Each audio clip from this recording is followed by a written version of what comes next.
네, 해커스 학생 여러분도 반갑습니다. 자, 다음 단원입니다. 다음 단원 어디냐? 자, 고려시대 이제 중간점으로 넘어오고 있는 시점이에요. 우리가 이 앞 단원에서 봤었던 거는 고려가 후삼국을 통일했다. 그리고 이제 초반부에 고려가 어떤 국가를 만들고자 노력했는가. 그리고 이제 뭐 그 고려의 제도들이 어떤가에 대해서 자, 이 전 단원, 전전 단원에서 살펴봤습니다. 그 다음이에요.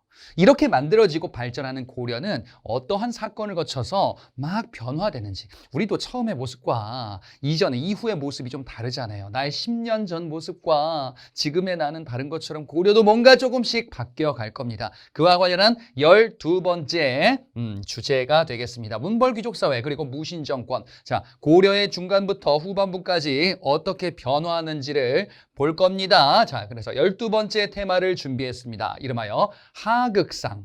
자, 하극상은 자신이 지위가 자신보다 높은 사람에게 명령에 불복종해서 뭔가를 일으키고 말을 듣지 않는 이런 현상들을 하극상이다라고 하거든요. 이런 일이 있었나요? 자, 하나씩 보자. 자, 여기는 어디냐면요. 고대 로마입니다. 로마의 이 콜로세움이 있어요. 자, 로마다라고 하면은 서양이죠. 서양에 그 예전에 있었던 그 고대 국가 중에 로마라는 강력한 국가가 있었습니다. 자, 이 국가에 많은 지도자들이 있었는데 그 중에서도 이런 사람이 있었어요. 어디선가 한 번쯤 봤으셨을려나? 예. 율리우스 카이사르라는 사람이 있어요. 이거 영어 발음으로 이제 시저다라고도 이야기하는 사람이에요. 이 사람이 로마의 아주 강력한 지도자가 되었습니다. 그래서 이 로마를 잘 운영하고 만들고 강력한 자신의 권한 그리고 강력한 국가를 만들고자 했었습니다. 그러던 어느 날 이런 일이 벌어졌습니다. 예. 카이사를 향해서 수십 명의 사람들이 막 달려들어요. 넌 누구냐? 봤더니 아는 사람이에요. 여러분 그런 얘기도 혹시 들어보셨나요? 브루투스, 너 맞아. 그렇다니. 자, 이 사람이 굉장히 아끼던 부하였었거든요. 결국 이 하극상에 의해서 이 카이사르는 죽음을 맞게 됩니다. 이런 일이 있었구나. 동양권에도 있었나요? 자, 여러분 많이 들어보셨던 삼국지라는 소설이자 이전의 역사서, 삼국지연이라는 소설로 여러분들 뭐 알고 계실 텐데요. 삼국지에 이제 수많은 인물들, 영웅들이 등장을 하거든요. 삼국지 초반부에 막 난이 나와요. 뭐 황건적의 난 막 이런 거 나오고 이 난을 토벌하기 위해서 중국의 여러 사람들이 이제 막 봉기하면서 저 난을 토벌하자. 이러면서 이제 수많은 인물들이 자신의 세력을 형성해 나가거든요. 그 중에 하나가 바로 이런 인물이 있었어요. 동탁이란 인물이 있었습니다. 보니까 뭔가 좀 탐욕스러워 보이죠. 그래서 이 동탁이 우두머리가 되었는데 이 사람이 당시의 황제를 무시하고 자기 마음대로 막 한 거예요. 그래서 이 동탁을 또 토벌하는 자, 이런 또 막 사건들이 벌어지거든요. 그런데 이 사람이 아끼고 있었던 부하가 있었어요. 정말 아끼고 있었던 엄청난 무력의 소유자가 있었습니다. 자, 그런데 이 사람이 동탁에 대한 그 마음이 좀 달라진 것 같아요. 바로 여포라는 사람이에요. 요 사이에 이제 초선이라는 여자가 하나 있었거든요. 자, 그래서 이 여포가 그 여자 문제 때문에 막 사이가 점점점 벌어지다 결국에는 자신의 상관이자 아버지처럼 여기기도 했었던 동탁을 제거하게 됩니다. 하극상이 벌어졌구나. 여포의 세상은 오래가지 않았습니다. 여러분들이 좀 들어보셨었던 조조라는 사람에 의해서 결국에는 토벌되기도 합니다. 자, 이런 막 사건들이 벌어지고 있었던 동양에도 있고요. 서양에도 있구나. 한국사에도 있지 않을까요? 예, 그런 이야기가 요 뒷부분에 기다리고 있습니다. 자, 이름하여 한국사 최고의 무법천지 시대. 자, 조금 있다가 나오게 될 겁니다. 개봉박두 조금만 기다리시고 고려가 어떻게 변화하는지를 중심으로 하여 제 얘기를 잘 따라오시면 되겠습니다. 자, 그러면 한번 달려가 보겠습니다. 슝. 자, 지금 우리가 보려고 하는 거는 이제 고려 중기로 넘어가는 시기예요. 이 앞에 봤었던 게 고려 초기라는 시기거든요. 그래, 고려가 만들어지고 이 초반부의 고려를 어떻게 잘 기반을 닫기 위한 노력들, 왕의 노력들, 뭐 태조 왕건, 뭐 광종, 성종, 현종 이런 왕들을 살펴봤었죠. 자, 그러면서 고려가 어느 정도는 안정화되게 돼요. 고려의 지배 세력이 누구인지를 한번 볼게요. 고려의 지배 세력, 왕을 비롯한 그 지배층들 어떤 사람들이냐? 자, 광종 때부터 어떤 일이 있었냐면요. 여러분 앞서 봤었죠. 시험제도 있었죠. 그걸 도입했죠. 그게 뭡니까? 과거제였었어요. 과거제를 광종 때 도입하고 시험을 통해서 선발된 관리들이 이제 지배층으로 하나 둘씩 올라가는 거예요. 그러니까 고려시대 때 이제 조금 시간이 지나면 정말 똑똑한 사람들이 이제 지배층으로 군림하기 시작을 합니다. 자, 이 지배층은요, 유학, 유교라는 이 사상, 학문을 바탕으로 하여 이제 자신의 컨텐츠를 만들고 고려를 알차게 만들려고 했었어요. 자, 이런 유학자들이라고 하면은 유교의 학문과 소양을 가지고 있는 이런 당시의 지식인들을 의미하죠. 자, 원래는 호족이었었는데, 그죠? 고려가 처음 만들어졌을 때에는 지방 세력 호족이었었는데 이 호족 중에서도 일부는 죽고 일부는 살아남고, 그리고 시험을 통해서 관리가 됐었던 이 유학자들 보니까 예전 신라의 육두품 출신들 공부를 잘했었거든요. 여러분 앞서 신라 말 때 뭐 최치원 이런 인물 봤잖아요. 이런 인물들이 중심이 돼서 이제 고려의 지배층을 형성해 나가기 시작을 하는 겁니다. 공부 잘하는 사람들 이렇게 형성되었다라고 볼 수 있고요. 자, 이런 사람들을 우리는 뭐라고 하냐? 문벌귀족이다라고 이야기를 해요. 문벌귀족이라는 고려의 새로운 지배층이 형성된다. 어떤 사람들이냐? 공부 잘한 사람들이요. 유학이라는 학문을 공부 잘한 사람들이라고 볼 수 있겠죠. 자, 그런데 학문에 능했었던 이런 사람들인데 이들은 파벌을 형성하게 될 거예요. 무슨 얘기냐? 내가 권력을 가지고 있어요. 내가 고려에서 힘이 좀 센 사람이야. 그러면 우리 집안, 나의 세력을 만들고 싶지 않을까? 보통 이제 인간의 십성이란 그렇거든. 내가 가지고 있는 권력을 잘 유지하고 싶거든요. 우리 자식들, 내 후손들 계속 나처럼 잘 살았으면 좋겠거든요. 그래서 나의 가문을 중심으로 다른 가문과 혼인해야겠다. 사돈관계를 맺어야겠다. 그런데 나만큼 좀 떵떵거리는 이런 가문들. 자, 이러면서 이제 서로 간의 혼인에 의해서 자신들의 파벌을 점점 키워갈 겁니다. 그리고 이들은요, 귀족으로서 귀한 족속들이에요. 특권을 가지고 있었습니다. 어떤 특권인지 한번 볼까요? 자, 이들은 음서제의 특권을 가지고 있습니다. 음서제, 뭔지 여러분 앞서 봤었죠? 음서제는 시험 보지 않고서도 관리가 될 수 있는 굉장히 좀 조상님을 잘 만났습니다. 이런 사람들이에요. 예, 고위 관료들인데 고위 관료들 같은 경우에는 음서의 특권을 누리게 된다. 그래, 이들도 이런 특권을 바탕으로 자식들, 후손들에게 자신들의 정치적인 기반을 물려주는 거지. 그지? 공부 못해도 괜찮아. 아버지가 누구야? 걱정하지 마. 좋은 자리 꽂아줄게. 이런 거죠. 자, 경제적으로는요. 요건 아직은 안 봤는데요. 경제적으로 경제편에 다시 나올 거거든요. 공음전이라는 토지제도의 특권을 바탕으로 경제적 특권을 누리고 있었던 계층이에요. 자, 음자가 반복이 되죠. 조상의 음덕을 받았습니다. 이거 무슨 얘기냐면은 조상님 저에게 좋은 수저를 물려주셨습니다. 저 금수저예요. 이런 거예요.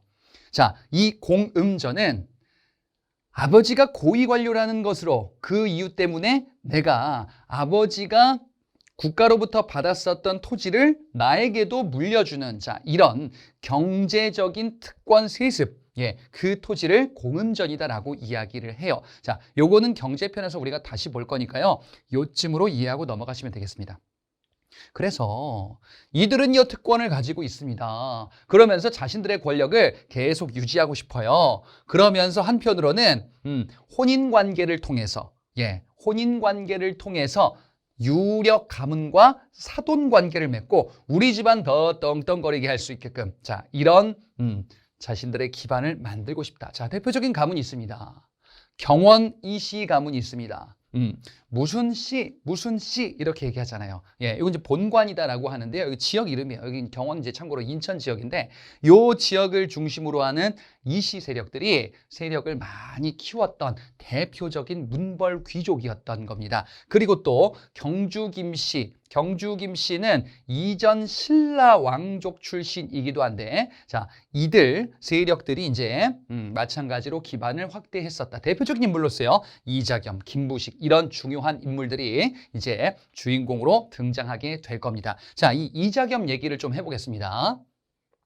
이자겸이라는 사람은요, 굉장히 큰 권력을 가지고 있었던 당대의 문벌 귀족이었었어요. 자, 이 사람이 원래 집안 자체가 참 좀 떵떵거리는 집안이긴 했는데 한편으로는 뭔가 좀 새로운 방법을 쓰기도 해요. 뭐냐면요, 이 집안 이전부터 유력 가문과 혼인을 맺어서 사돈 관계를 맺어야겠다. 자, 그런데 고려의 가장 막강한 가문이다라고 한다면 다름 아닌 어디냐?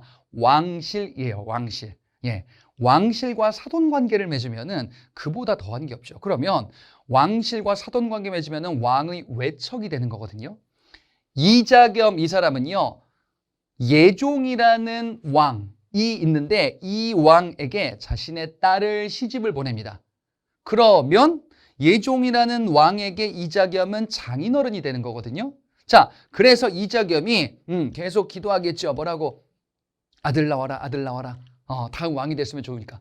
그래서 아들을 낳아요. 이자겸의 외손자가 나왔어요. 이자겸은 이 외손자를 애지중지하면서 결국에는 왕으로 만들려고 했겠죠. 그래, 왕으로 만들게 됩니다. 그 왕이 바로 인종이라는 왕이에요. 그러면 이 이자겸과 인종의 관계가 어떻게 될까요?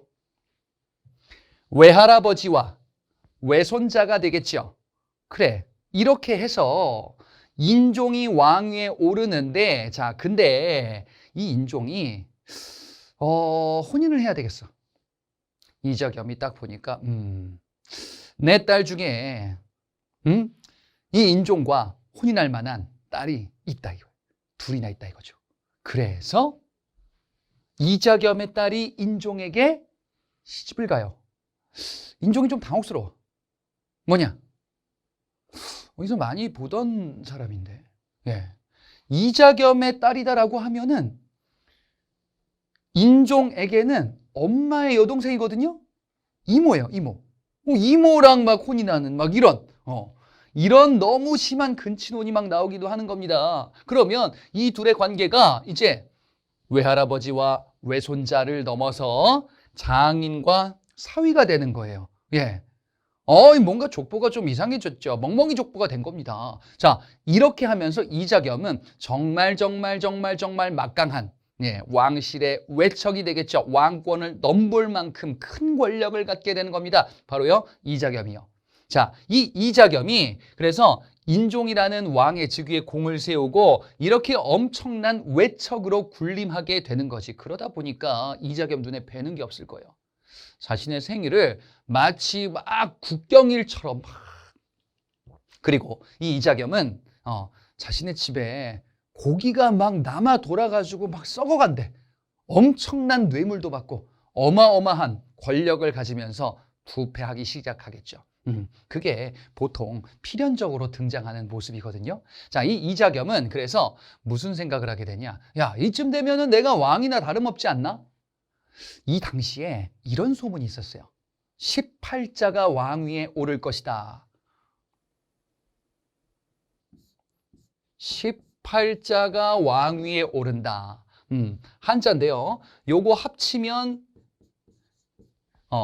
이자겸 할 때 이씨가 되거든요. 그러니까 이씨가 왕위에 오를 것이다 라는 이런 뭔가 소문 같은 게 있었어요. 이자겸이 딱 듣더니 누구야? 나다 이거지. 그래서 이자겸이 안 되겠다. 내가 왕위를 차지해야겠다라는 생각으로 자신의 권력을 더욱 확대합니다. 자, 이 과정에서 누가 위축될까요? 누가 신경이 쓰일까? 바로 이자겸의 외손자이자 사위였었던 당시 왕 인종이죠. 인종은 안 되겠다 싶은 거예요. 그래서 이자겸을 제거해야겠다라는 시도를 하게 될 겁니다. 인종이요, 이자겸 제거를 시도합니다. 왕권의 위협이 되니까요. 이자겸 어떡하냐? 자신의 세력을 동원하여 난을 일으키는 거예요. 그래서 당시 왕 인종을 감금하고 궁을 불태우기도 하는 이런 엄청난 일을 벌인 겁니다. 이 과정에서 인종은 결국에는 힘의 싸움에서 잠시 패배한 거예요. 결국 이자겸이 난을 일으켜서 권력을 완전히 차지하게 돼요. 왕이나 마찬가지네. 이자겸 옆에는요, 당시 최고의 무인이자 군사 기반을 가지고 있었던 척준경이라는 사람이 함께하고 있었어요. 자, 이렇게 갇혀 있었던 인종, 당시 왕 인종이 생각하기에 이건 아닌 것 같은 거야. 큰일 났다. 어떻게 하면 좋을까? 이러면서 이제 고민하던 와중에 결국에는 척준경과 연락이 될 거예요. 척준경과 연락이 돼서 이제 준경아 너 그러지 않지 않니? 나에게 충성을 해다오. 결국 척준경이 마음을 바꾸게 될 겁니다. 척준경의 배신으로 결국에 이자겸의 난은 진압되게 된다라는 게 이자겸의 난의 처음과 끝입니다. 자, 근데 뭔가 하나가 더 있어요. 이 과정에서요, 무슨 일이 있었냐? 여진이라는 세력이 힘이 커져서 금이라는 나라를 만들고 우리를 압박하게 될 거예요. 자, 여진이라는 이 민족은 이후에도 우리가 살펴볼 건데요. 대외관계와 관련해서 이 여진족은요, 당시에 이민족 중에 하나예요. 이전에는 발해의 피지배층이었었던 말갈이라고 불리는 세력이거든요. 이들이 우리를 막 침입해서 우리가 이 사건 전에 별무반이라는 특수부대를 만들어서 정벌도 했었어요. 근데 힘이 더 세진 거야. 이 시점, 지금 이자겸이 난 이런 이 시점에는요, 이 여진이 금을 건국해서 우리나라를 이제 위협하고 있었던 시점이에요. 자, 이때 이 금나라가 우리에게, 고려에게 군신관계를 요구합니다. 임금과 신하관계로 너희 고려가 우리 금나라를 섬겨라. 이자겸이 막 계산을 하는 거예요. 이 요구를 받아들이지 않으면 뭔가 좀 전쟁이 날 수도 있고 나의 권력 기반이 무너질 수도 있고 안 되겠다. 받아들이자. 아니 그러면 우리 고구려를 계승한 국가인데 고구려 영토 회복하지 않습니까? 그런 게 중요한 게 아니야. 뭐가 중요해? 나의 권력을 지키는 게 중요하지. 군신관계 요구. 어느 나라? 금나라의 군신관계 요구를 수용하게 될 겁니다. 왜? 자신의 기반을 지키고자 했었던 당시의 보수적인 생각이 강했었던 문벌귀족의 성향이 반영됐다라고도 이야기를 해요. 자, 결국에는 이 이자겸의 난은 문벌귀족의 그 욕심이 과해져서 당시의 정치권이 동요해지게 됐었던 이런 대표적인 사건인데 고려의 대외관계에도 영향을 준 겁니다. 우리 고구려 계승 중요하지 않아. 우리가 권력을 잘 가지고 있다 보니까 이거 계속 놓치고 싶지 않아. 이런 모습으로 고려가 좀 변질되는 거예요. 자, 이렇게 변질된 고려의 모습에 대해서 반발하는 세력도 등장하게 될 겁니다. 일단 인종 얘기를 잠깐 보죠. 자, 좀 아까 봤었던 왕이었던 인종. 자, 이 인종이 이자겸의 난을 진압하고 나서 생각을 해요. 이전에 이자겸, 나의 외할아버지이자 장인이었었던 이 이자겸, 이렇게 왕실을 위협하는 사건이 벌어지면 안 되겠다라는 생각을 해서 왕권을 강화해야지라는 생각을 인종은 하게 됩니다. 자, 인종은 고민하고 있어서 어떻게 하면은 왕권을 강화할 수 있을까? 자, 왕권을 강화할 수 있는 대표적인 방법 중에 하나가 도읍지를 옮기는 거예요. 도읍지를 다른 곳으로 옮기면은 기존에 있었던 고인물들, 기존의 특권 세력들의 힘이 약화되고 상대적으로 왕권이 높아지게 될 수 있는 그런 배경을 만들 수가 있거든요. 자, 그래서 인종이 도읍지를 옮기면 좋지 않을까라고 생각을 하고 있었던 것 같아요. 그때 한 사람과 접촉하게 됩니다. 그 사람이 바로 묘청이라는 승려 출신 인물이에요. 자, 이 묘청은 당시에 이 묘청을 지지하고 있었던 세력이 누구였냐면요.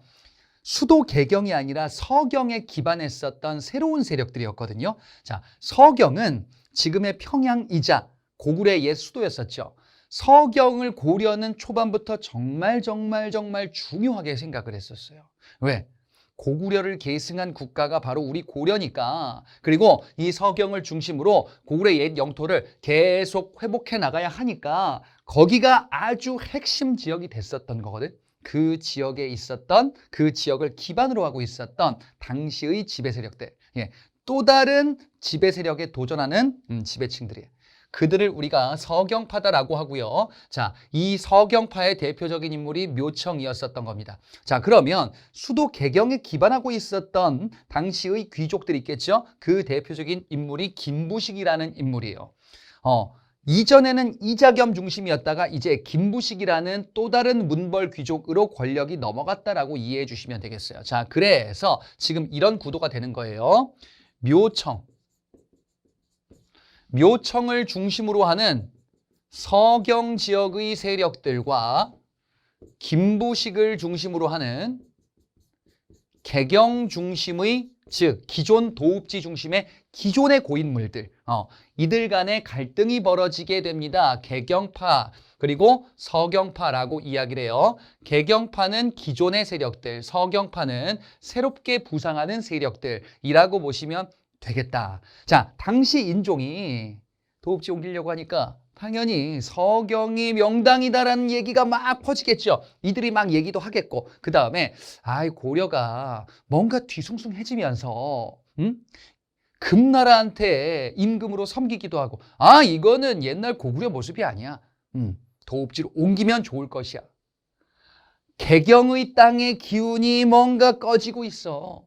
서경의 땅의 기운이 불처럼 활활 타오르고 있습니다. 그래서 서경으로 도읍을 옮기셔야 합니다. 라고 묘청이 인종한테 가서 차크차크차크 얘기하는 거예요. 옮기셔야 됩니다. 옮기셔야 됩니다. 인종은 왕권을 강화하고 싶어. 그래? 괜찮을까? 귀가 막 점점 커지겠죠? 듣고 보니 맞는 것 같기도 하고. 내 힘이 커진대. 서경 가면은 이 서경의 대화세의 기운, 이 불을 뿜는 기운이 왕인 나에게, 우리 고려에게 전해질 수 있대. 그래서 서경 천도를 주장을 하는 거예요. 서경으로 도읍을 옮기자. 도읍을 옮기는 거 천도다라고 하죠. 그죠? 예. 묘청이 서경 천도를 주장하면서 왕인 인종에게도 이제 점점점 서경으로 도읍을 옮기는 게 좋겠다라는 마음이 커지게 될 겁니다. 이게 전해지는 거예요. 그러면서 인종은요, 당시 왕인종은 서경으로 도읍을 옮길 준비를 합니다. 서경에 궁도 만들어요. 대화궁이라는 궁도 만들고 행차도 합니다. 자, 이런 모습들이 쭉 이어지는데, 그런데 불길한 일들이 벌어지기 시작해요. 자, 당시 서경에 새로 지은 궁에 벼락이 떨어진 거야. 이 모습을 보고서 묘청이 놀랐으나 괜찮습니다. 별거 아닙니다. 라고 하겠죠. 인종인 꺼림직해. 자, 그런데 이 모습을 보고 당시 개경파 김부식 얘기합니다. 묘청이 얘기하기를 서경은 정말 좋은 땅, 명당이라고 들었는데 아니 서경이 진짜 좋은 땅이면 벼락이 거기 왜 칩니까? 이것은 서경이 좋은 땅이 아니기 때문입니다. 듣고 보니 그런 것 같기도 하고, 그죠? 자, 그래서 이러한 모습 속에서 결국에는 인종이 주저주저하게 되고 당시에 힘을 가지고 있었던 개경파들의 압력에 의해서 서경천도는 실패로 끝나게 돼요. 그러자 이 묘청 너무 아깝죠. 안 되겠다 싶어서 결국에는 서경을 기반으로 묘청을 지지하는 세력을 모아서 난을 일으키게 됩니다. 이게 바로 묘청의 난이에요. 이 묘청은 무슨 얘기를 했었냐? 금나라 정벌해야 됩니다. 금나라 4대 해선 안 됩니다. 여진의 금나라를 정벌하고 우리가 새로운 황제 자리에 올라야 됩니다. 저들을 황제로 섬겨선 안 됩니다. 그리고 서경으로 도읍을 옮기셔야 하옵니다. 저희가 힘을 모아서 새롭게 나라를 만들 테니 왕께서는 오시기만 하면 됩니다. 라면서 난을 일으킨 거예요. 자, 당시 묘청이 나라 이름을 대위국이다라고 이야기를 했었고 연호를 쓰기도 하면서 천계라는 연호를 쓰면서 서경을 기반으로 반란을 일으켰습니다. 결국에는 어떻게 돼요? 김부식, 개경파 김부식이 왕한테 얘기하겠죠. 전하 아니되옵니다. 저들을 정벌해야 하옵니다. 저들을 응징해야 됩니다. 저들은 반란군입니다. 당시 인종은 개경파들에 둘러싸여 있어요. 그리하라 하겠죠. 그래서 결국 개경파 김부식이 이끄는 관군에 의해서 정벌군이 떠나게 되고 결국에는 정벌당하게 됩니다. 이렇게 해서 묘청이라는 실패로 끝나게 되었어요. 자, 고려의 문벌 귀족 사회에서 뭔가 좀 출렁출렁하면서 혼란스러운 일들이 벌어지기 시작하죠. 자, 근데 여러분요. 묘청의 서경천도운동 이거에 대해서 어떻게 생각하세요? 뭔가 좀 고려가 고려다운 모습을 회복하려고 하는 것 같은 느낌적인 느낌이 들기도 하고 이게 무산된 게 좀 안타깝기도 하고 당시 개경파 김부식은 금나라에 사대하는 게 우리의 평화를 담보하는 길입니다 라고 이야기를 하기도 했었거든요. 아니 그래 평화는 담보할 수 있는데 예전 고려 같은 모습은 이제 없어지는 거 아닌가? 라는 우려가 있을 수도 있겠죠. 그래 고려라는 국가는 고구려를 계승해서 용맹한 영토도 확장하는 이런 국가를 하겠다라고 했는데 이제 뭐냐? 그런 거 안 할래. 웅크리고 있을래. 이렇게 되는 거야. 자, 그래서 이에 대해서 이후에 민족주의 사학자 신채호라는 인물은요. 저 뒤에 우리를 기다리고 있는 분이에요. 이 묘청의 서경천도운동이 내 앞에 한 1000년간 있었던 일 중에서 정말 우리나라의 운명을 가른 첫 번째 사건이다. 묘청을 중심으로 하는 우리의 자주성을 추구하는 세력과 그렇지 않고 섬기기만 하려는 세력 간의 싸움에서 안타깝게도 패했다 라면서 이렇게 평을 하기도 했었어요. 확실한 것은 고려라는 국가가 기존의 고구려의 색채가 변화된 것 자체는 맞아요. 왜냐? 고구려의 옛 영토를 회복하겠다라는 것을 사실상 포기한 거거든요. 왜? 섬기니까 그 위에 있었던 북쪽에 있었던 국가를. 그지? 그러니까 전쟁을 안 하고 우리는 한반도에 머물러 있겠다. 그냥 옛날 신라처럼 살겠다라는 이런 결말로 이어지게 되었다. 이것이 바로 이제 고려 중기까지의 모습이에요. 자, 그런데 엄청난 사건이 또 우리를 기다리고 있습니다. 자, 이렇게 지금 앞서 문벌 귀족 이들이 중심이 된 고려의 모습을 봤었죠. 상당히 안정적이었었던 고려 내에서 결국에는 자신들의 안정적인 권력을 계속 이어가려는 그러한 성향들 때문에 고려의 모습이 변질되기도 했었던 거예요. 더 큰 문제 중에 하나는 뭐냐면요. 전쟁을 피하자. 고구려 옛 영토를 확보하려고 하다가 쳐들어와가지고 싸우면은 우리 너무 피곤해진다. 결국 이 과정에서 군인들, 군 장교들, 무신이라고 하거든요. 이들에 대한 대우가 점점 낮아지게 돼요. 예. 똑같은 공무원 직급이다 하더라도 대우가 훨씬 낮은 거야. 왜? 전쟁 어차피 안 나. 라는 생각이 시간이 지나면서 팽배해지겠죠. 그죠? 군사를 담당하는 군 지휘관들에게 대우가 점점 낮아지게 되고 일부 직업군인들 같은 경우에는 월급도 제때 지급받지도 못하게 되는 이러한 문제점들이 벌어지게 돼요. 그래서 이 시기 때는요. 결국에는 문신들, 문신들은 대우가 높고 무신들, 군인 얘기하는 거예요. 대우가 낮았다 이것이. 차별을 겪고 있었던 거예요. 그래, 이게 배경이다라는 거야. 지금 무슨 사건이 벌어지려고 하는 거야. 그러니까 이 무신들 입장에서는 불만이 점점 커지네. 아니, 똑같은 공무원인데 우리는 왜 이렇게 무시하고 막 칼잡이가 어쩌니 해가지고 막 무례한 말들도 많았었던 것 같아요. 그러던 와중에 한 사건이 벌어집니다. 자, 왕이 바뀌어서 의종이라는 어떤 왕으로 바뀌거든요. 이 왕은 노는 걸 좋아했었어. 뽀로로 같은 왕이야. 야, 노는 게 제일 좋아. 뭔가 정치해보려고 했는데 안 되겠어. 야, 파티하고 술 먹고 잔치하고 이런 거 하자.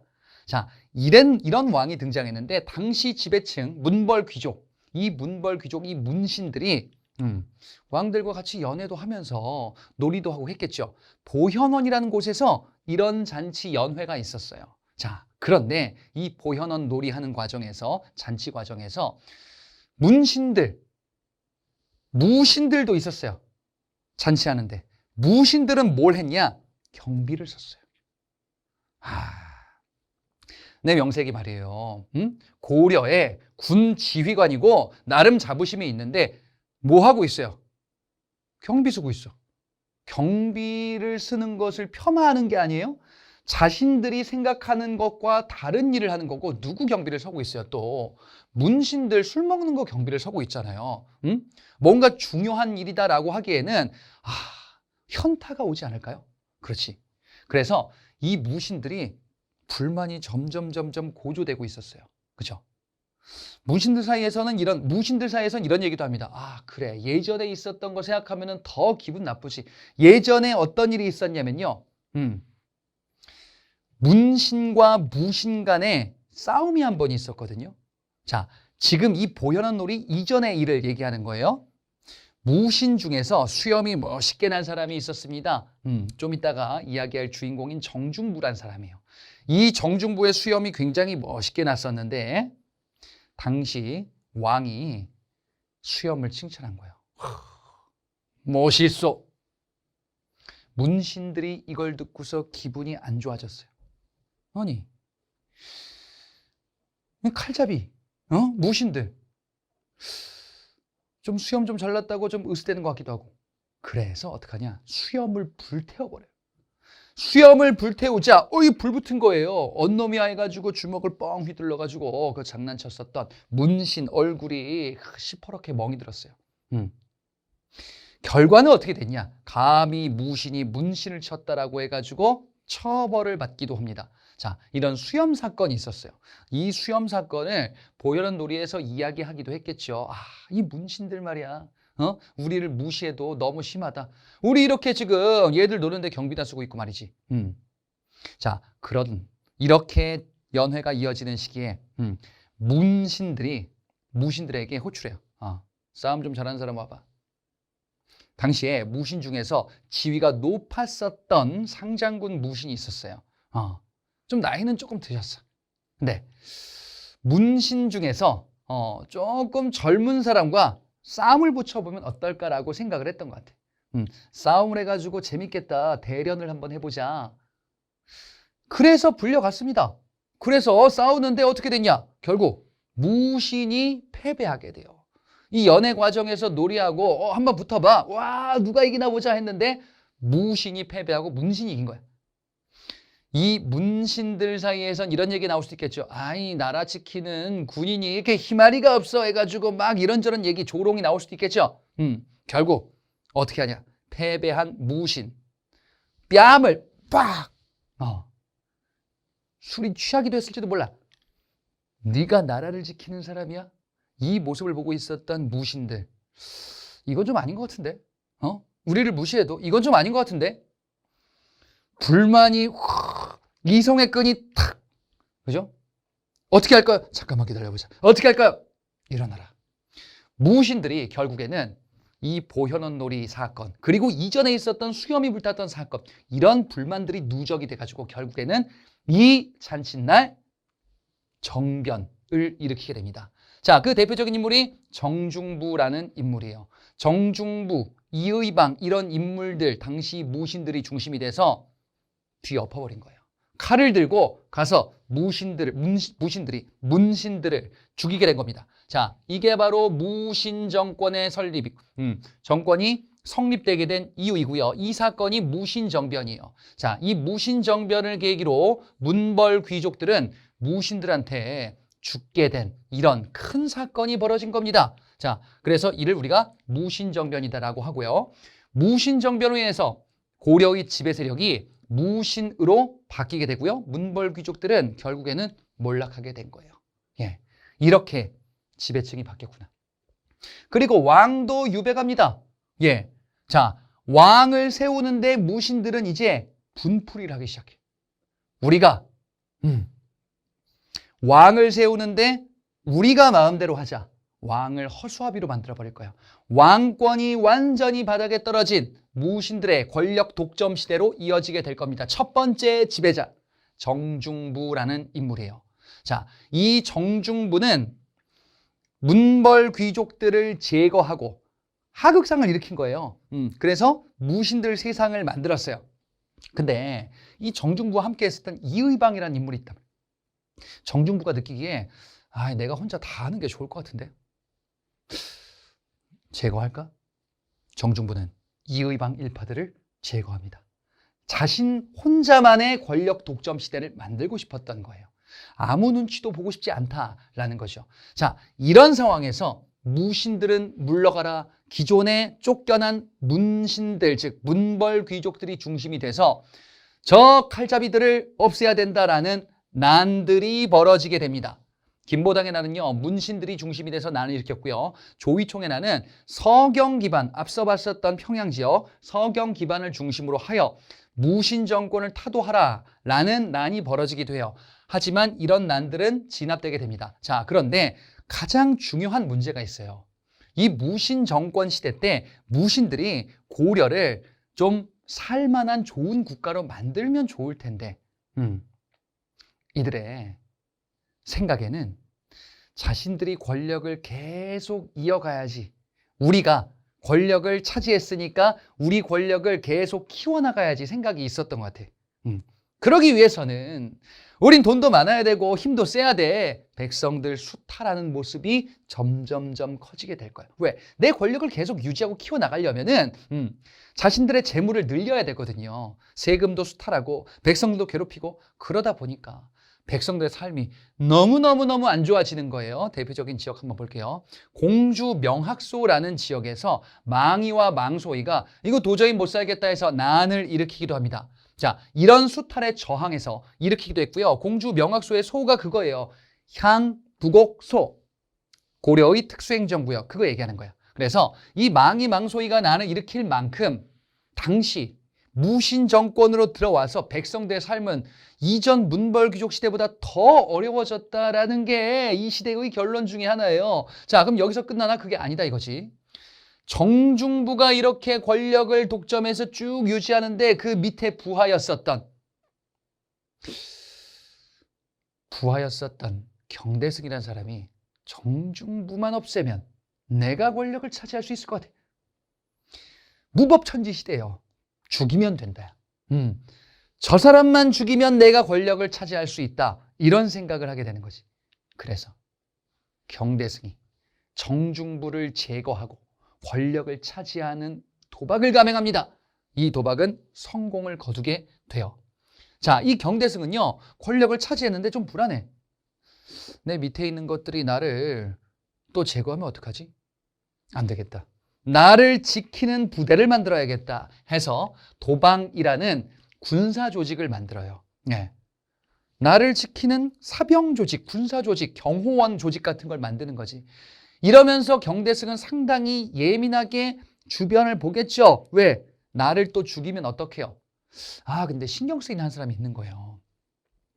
괴력의 사나이라고 소문이 났던 사람이 있어요.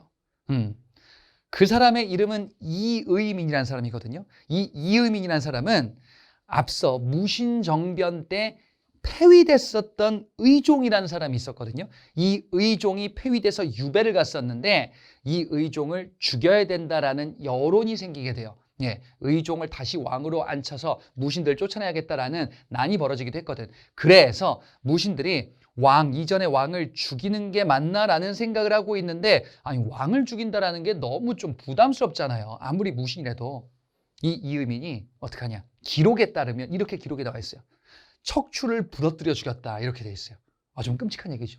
이전의 왕이었었던 의종, 이 의종을 척추를 부러뜨렸어요. 이건 뭐야? 힘으로 그냥 허리를 끊어버린 거예요. 예. 이 이의민은 정말 괴력의 사나이예요. 원래 이의민의 신분이 놀랍게도 천민이었었어요. 천민 출신, 즉 어머니가 노비였거든요. 근데 힘이 너무 센 거예요. 그러다 보니까 군대 어쩌어쩌 들어가가지고 거기서 두각을 나타내다가 이제 최고 집권자까지 오른 거야. 이 이의민이 신경 쓰이는 그 경대승이 이의민이 보니까 안 되겠다. 이의민이 도망갔는데 경대승이 병으로 죽어요. 그래서 이의민이 좋다. 이제 내 세상이 될 수 있겠다. 이의민이 경대승이 죽자 자신의 권력을 차지하는데 행동으로 옮기게 됩니다. 자, 경대승을 이의민 죽인 건 아니었는데 이의민은 결국에는 권력을 차지하는데 성공을 거두게 돼요. 자, 이 이의민의 고향이 어디냐면은 신라의 도읍지 경주거든요.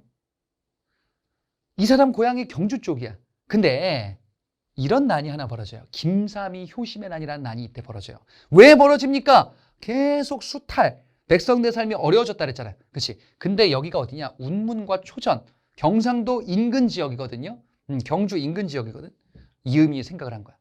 이 지역을 중심으로 새로운 국가를 만들려는 신호가 아닐까? 내가 이씨잖아. 나 그런 거 들어봤거든. 18자가 왕이 된다.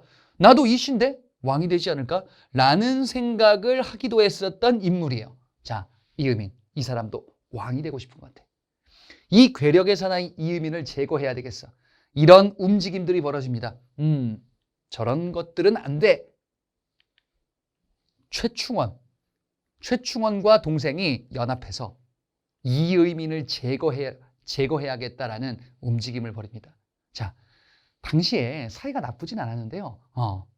당시 귀족들이 비둘기 애완으로 막 키우기도 했었어요. 근데 이걸 뺏어버린 거예요, 이의민이.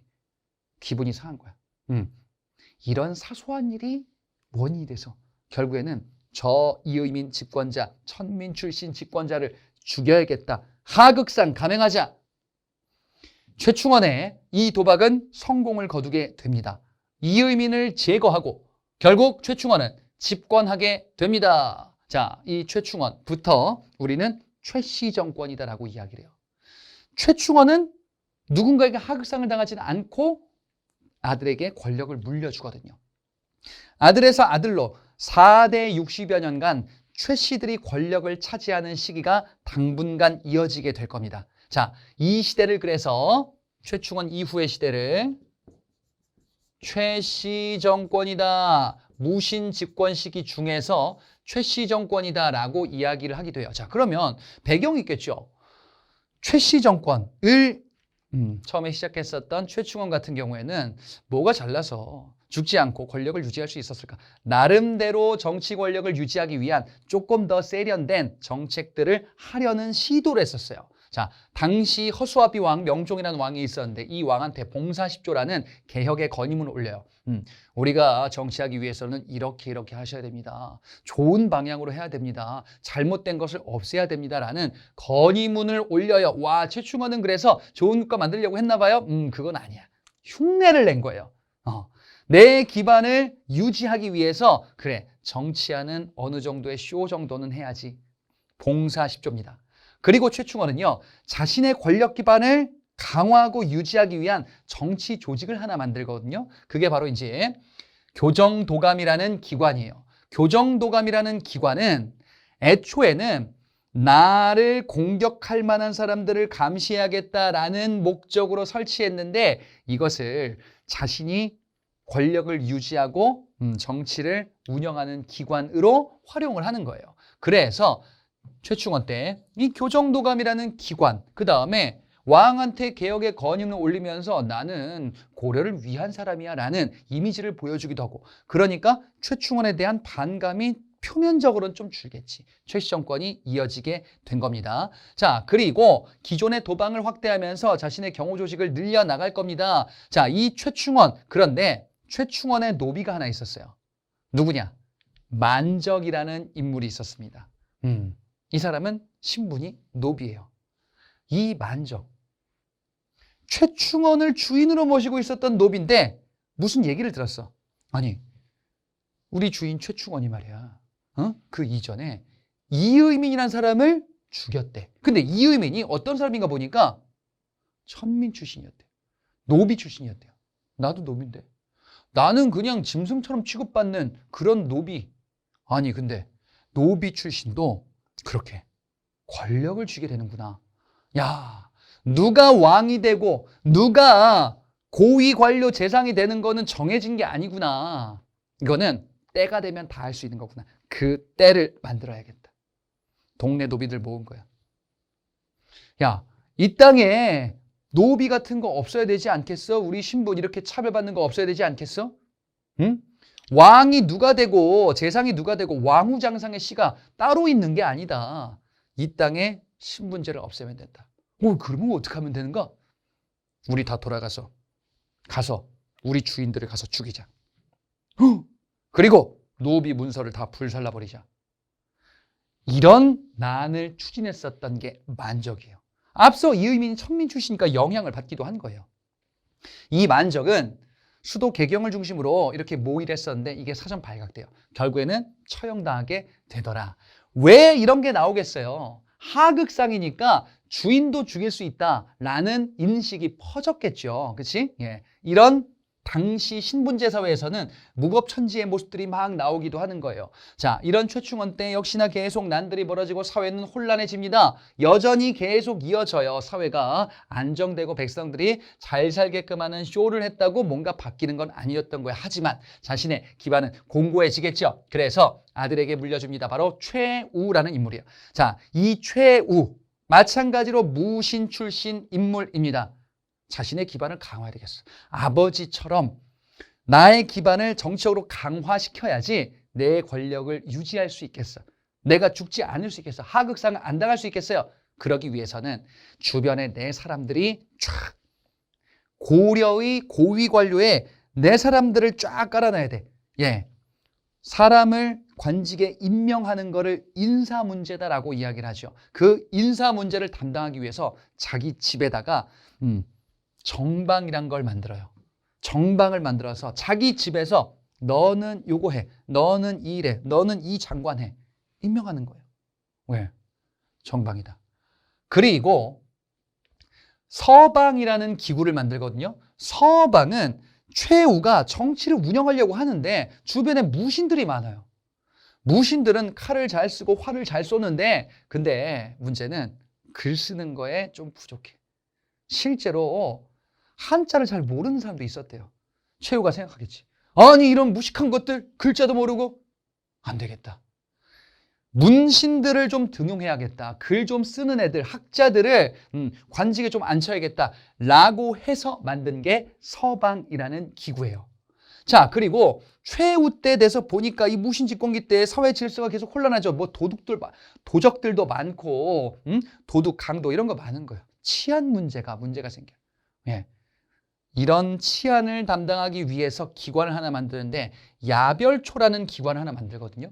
이게 커졌어요. 그래서 이 야별초가 좌별초, 우별초로 나뉩니다.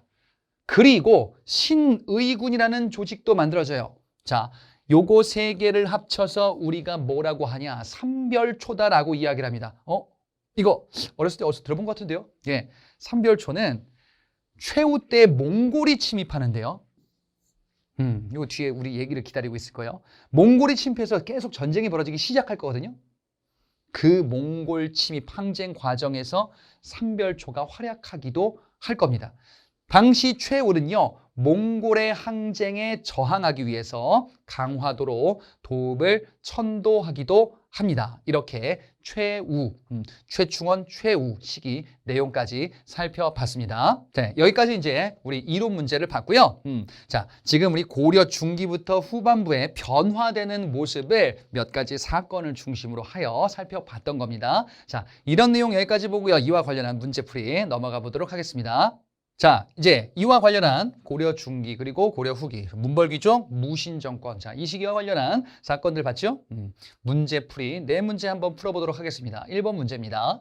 밑줄근 반란이라는 시기를 연표해서 옳게 고른 것을 골라보자. 자, 이것은 경원이 씨 가문 이자연 묘비명이래요.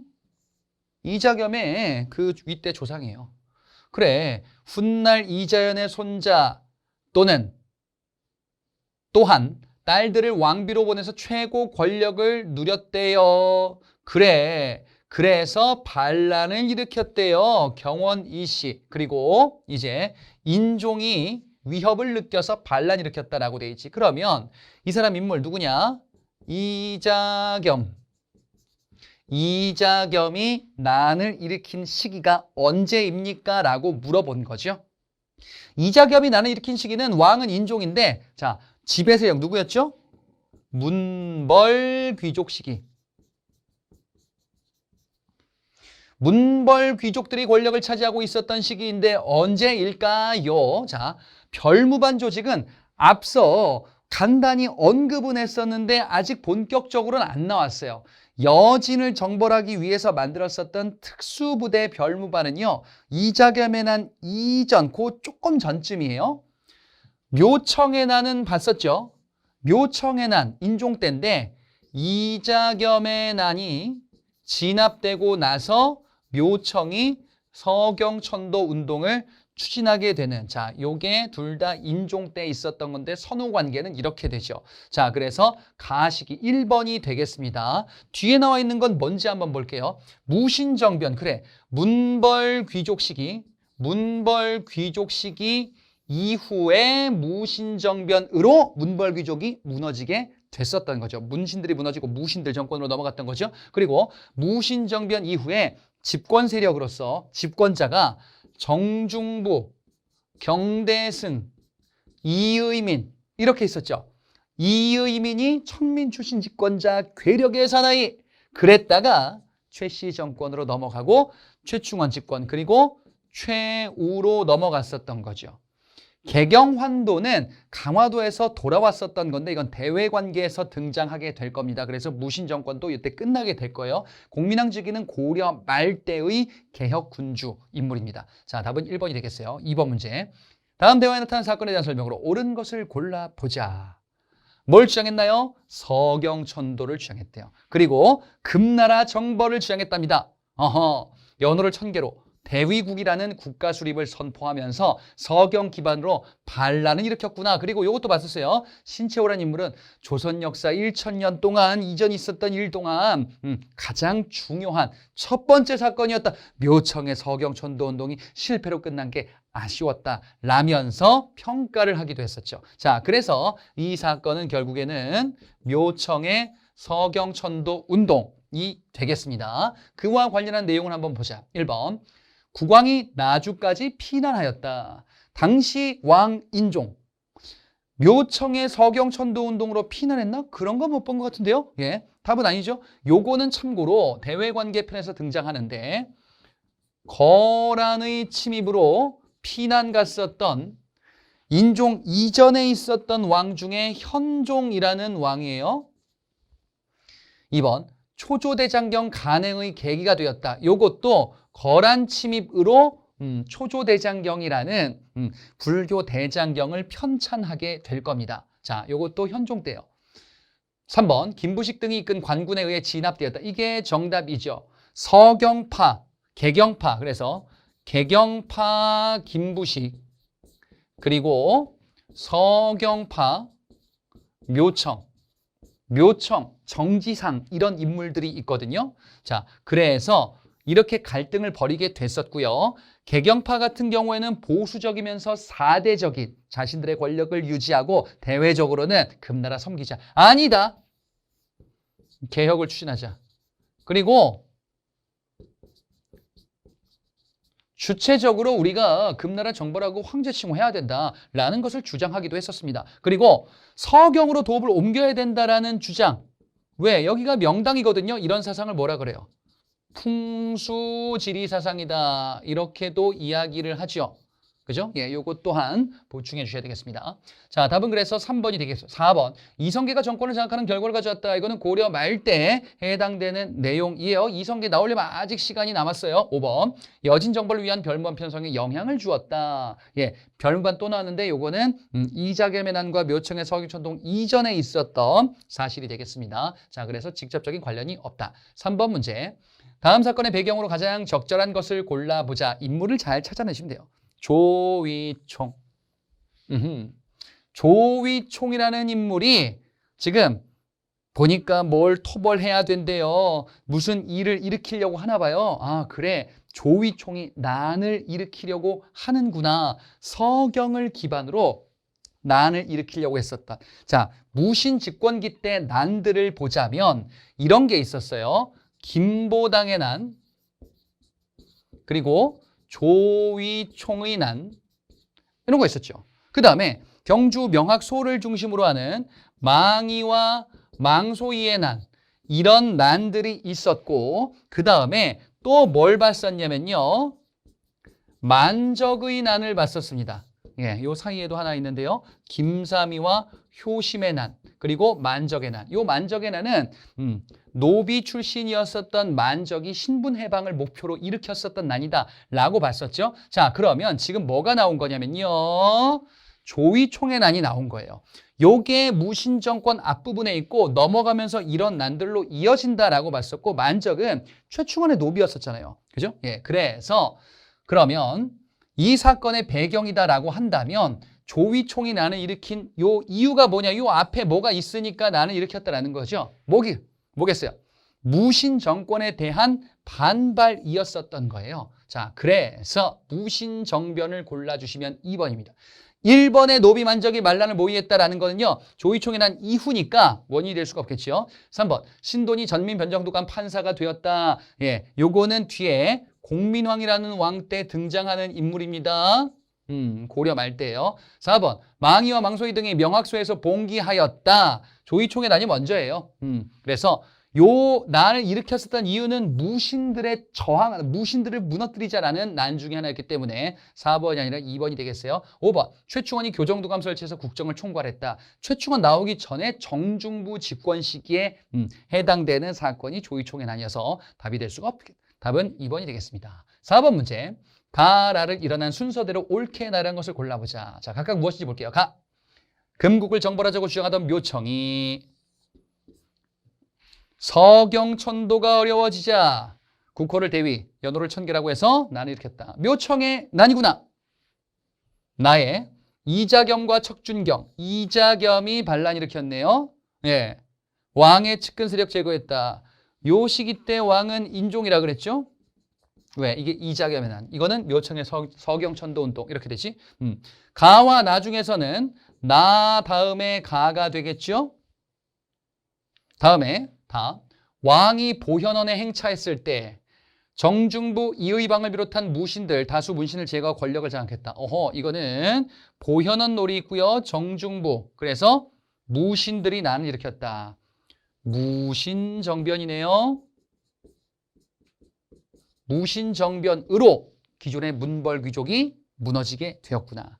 라에 보니까요. 공주의 명학소에서 망이와 망소이가 가혹한 수탈에 저항해서 봉기했대요. 그래. 망이와 망소이의 난이네.